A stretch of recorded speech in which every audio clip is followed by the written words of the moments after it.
out because it's ugly and it's nasty and it came from a comedy skit. I don't want to be a part of it. What is ugly and nasty, Tyler, about saying? Because we're not talking about the comedy skit. You're obviously not hearing what I'm saying. That's where it's all No. Here's the thing. You said chump change earlier. You said you don't want any chump change. Does that mean you do not want the money for Precious or what? Wait a minute. That's a very simple question. I said to you earlier that wouldn't be fair. I wouldn't think that was fair. But what would you want to be done, sir? How would you want it fixed, Tyler? How would you want that fixed? And how would I want it fixed? Let me tell you. Let me tell you. What exactly are you asking? Let me tell you. So that because and my husband is that part of our team that he has the business conversations. I'm the part of the team that you saw May 13th on the stage. So what I would ask you is, because you're talking in Tyler Perry language, I would ask you to let Monique talk to Medea. Because when you start talking in Tyler Perry language, brother, you talk like you don't get it. Right, nigga. Right. You got to laugh at it because you know.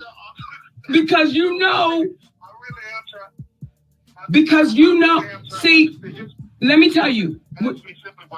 Let me tell you, Tyler. When I watch your movies, I dig Medea. And you know why I dig her?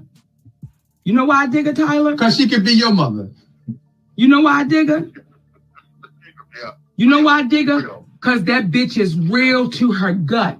And she don't give a fuck how I come out. She don't give a fuck how it's taken. But everybody knows she love you. But she gonna tell you the real shit. See, when you stepped away from Medea and you became Tyler Perry, the billionaire, this is the conversation you're having. Like, well, guys, what do you want me to do? What do you want me to say? See, you a brother that slept in your car.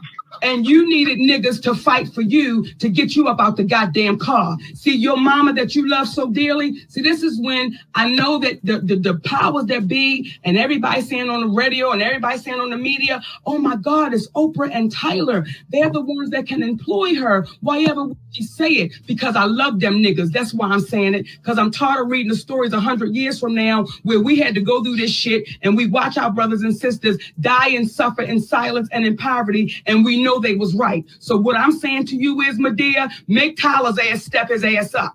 I'm talking to Medea right now. Medea, I need you to pull Tyler's ass in the back and say, baby, you watching this sister and you watching her family starve.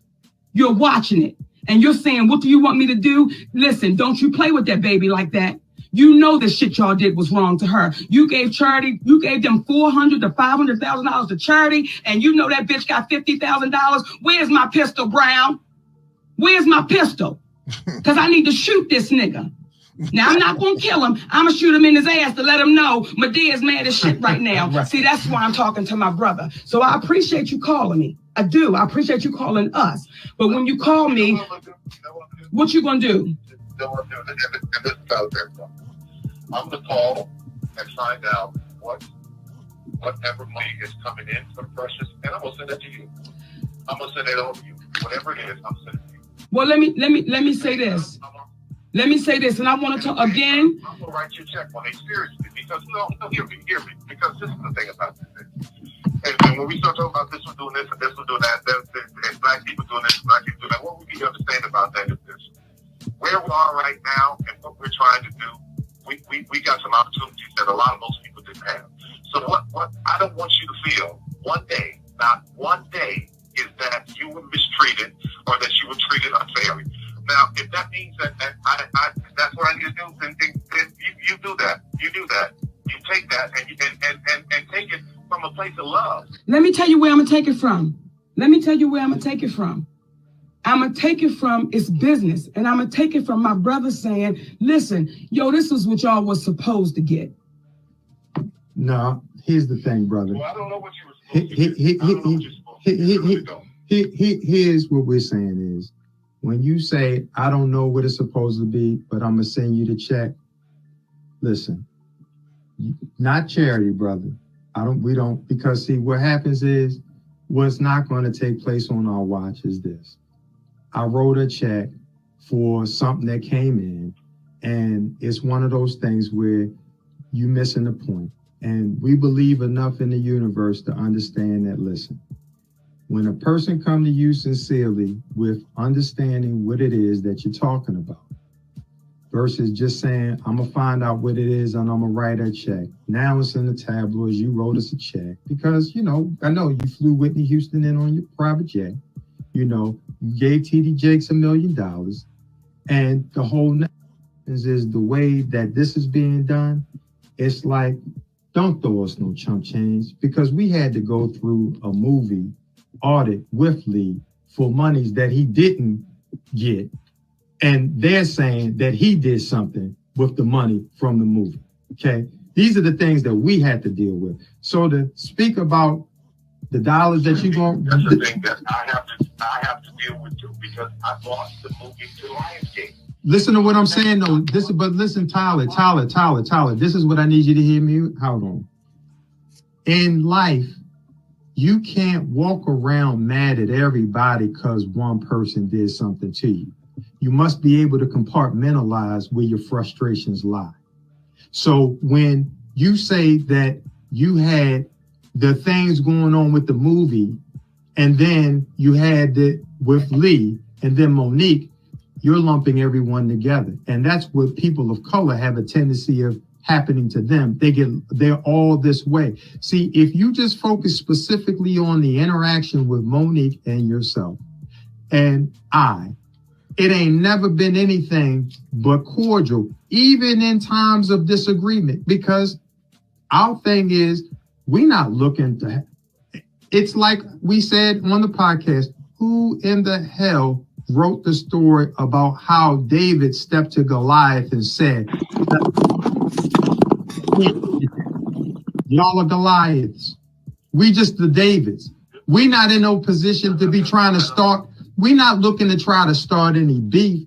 But at the end of the day, all I'm asking you in your private time, because it's not going to happen right now on the phone, all I ask you in your private time is, how would you want to be treated if you were in a situation where people or a person put out something false about you? Then someone said that they didn't have the same experience with you. They're glad that they had a great experience with.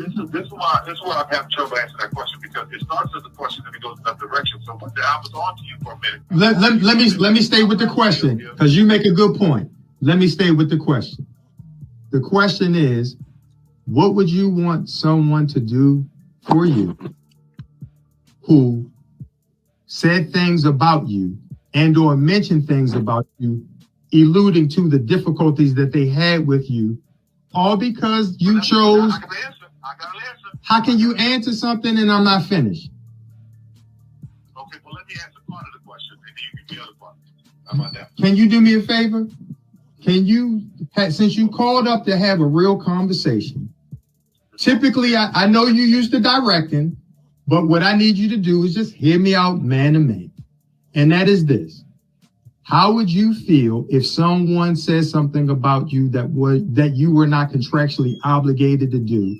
What would you want them to do to make that right? And it don't have nothing to do with money. If somebody had said that, let me just try to be in the position. If somebody had come, I find it unfortunate that my mother does not seem to speak on her own. I find it unfortunate that my mother does not seem to speak on her own. The only two worlds that I know where daddy is used is for children speaking with their fathers and women acknowledging was not to be true. I would want those people to stand up and say that's not true. So will you and Oprah do that? I can't speak for Oprah. Will you do that? It's my experience. I certainly can. I've never worked with Monique. All I can speak for is my experience on Precious. I don't give a damn about saying that. Would you do what you wanted done for you, Tyler? It's real simple. Would you do what you would want done for you? Because you told David, when he said his experience was wonderful, you said that was not your experience. And the question I would have, what did you experience with Monique and or I that made your interaction with us displeasurable? Especially, I see exactly where you're going. what made my interaction displeasurable is... So if you guys are so good at Amazon FBA, how come you don't just do it all yourselves? Yeah, so that's how we started. We did do it all of ourselves. Monique not wanting to do anything international press about anything, having to navigate through all of that. That's where my problem was. But Tyler, this is where we are though. I'm talking in real time. But when you understand, because you're again speaking about other entities and components besides Monique. What we're saying is what made it this play. But what I'm saying to you is I want your experience based upon your understanding that Monique, as we told you then, see writing those scripts or whoever wrote those scripts, they understand life. Come on. And I thought it was you. And if you don't understand that when you sit by and you say nothing when you know it's wrong, as you now said you know, and you agree, then what is the call really for, my brother? What is it? Okay. All right. I'm going to say this because I spent way too much time here. I thought that this would be a quick call that I could just call and say how I felt and to absolutely wish you the best. The only way this changes, I think the only way this changes, I think for you guys and where you are, is I think Monique needs an amazing movie. She needs to be with a great director. And once the movie's done, it comes out, she gets all this kind of buzz, she gets all this that she did before, and then this thing goes away. That's the way this changes. It's got to be the right thing that comes along. Kind of some of the stuff that Octavia Spencer has been doing that comes along, or Viola comes along, she does that, and all of this goes away. I know that town and how it works. It's like, okay, that was a moment that's passed. She's amazing. That was wrong. So what you're asking me to do right now, first of all, I'm not going to get into this right now because it's ugly and it's nasty, and it came from a comedy skit. I don't want to be a part of it. What is ugly and nasty, Tyler, about saying? Because we're not talking about the comedy skit. You're obviously not hearing what I'm saying. That's where it's all No. Here's the thing. You said you don't want any chump change. Does that mean you do not want the money for Precious or what? Wait a minute. But wait a minute, Tyler. Wait a minute, brother. Hold up. Because see, now what happens is the billionaire's starting to come out. Right. Now what's happening is when you call and say, I didn't mean for this to take this long, brother, you called us. And see, what that said was when we first got the call, I'm going to tell you some real stuff. My heart skipped a beat because I said, okay, we get ready to talk to a real cat because he reached out. But now the tone you're beginning to take is, I'm a billionaire and I ain't got time for this. And it ain't going the way I thought it should. Wait, hold up, brother. Hold up. Because see, you'll start over talking. I ain't got time for this. And let me say this. And when you say chump change, here's the thing, baby. See, the community is involved right now. You know it and I know it. And everybody out there know it. The community is involved. And they want to see how it's going to play out. Because the community is saying, wait a minute, y'all. Hold up. We don't know this sister to be no bullshitter. We know she a loud mouth. We know she'll say some shit off the wall. But what we know about her is she true to her word. And all I would ask you is two questions. The first question is, did you not just say it was wrong? Tyler. Did you not just say it was wrong, Tyler? To say she was difficult for not doing something that she was not contractually obligated to do? Did you not say that you would feel that was wrong? Or am I missing something? I absolutely said that, yes. So the question I would say is, but I didn't mean to spend this much time on it is because just like you were there with your beautiful twins, I got a little boy, and I want to make sure when I'm off, that's where my attention is. Here's the thing. Then you shouldn't have made the call until you were able to talk. But the last question I would ask you, hold up. The last thing I want to ask you is this. It's real simple. If you said it was wrong, when do you speak up and say that it was wrong, Tyler? That's it. Okay, then that means telling my whole experience, which about how I feel about the whole thing. That means telling my whole Whatever you Which I don't do. I don't drag anybody. listen, but Tyler, without explaining the whole situation. Tyler, here's the thing. You are articulate. You is smart. And you is kind. And you is kind. Okay? Listen to me. Listen, shit, this ain't the billionaire. This is me. You gotta cut all that out. This is me talking to y'all.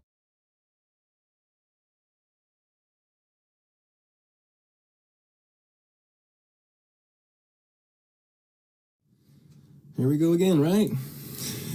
Hi, I'm Shalon. I'm gonna jump right into it. I guess the intelligent thing to do when assuming that your son is having a mental episode is to post personal screenshots of text messages that are 3 years old in an attempt to validate a false narrative as if they are some type of receipt. You also invaded the privacy of my daughter's grandparents by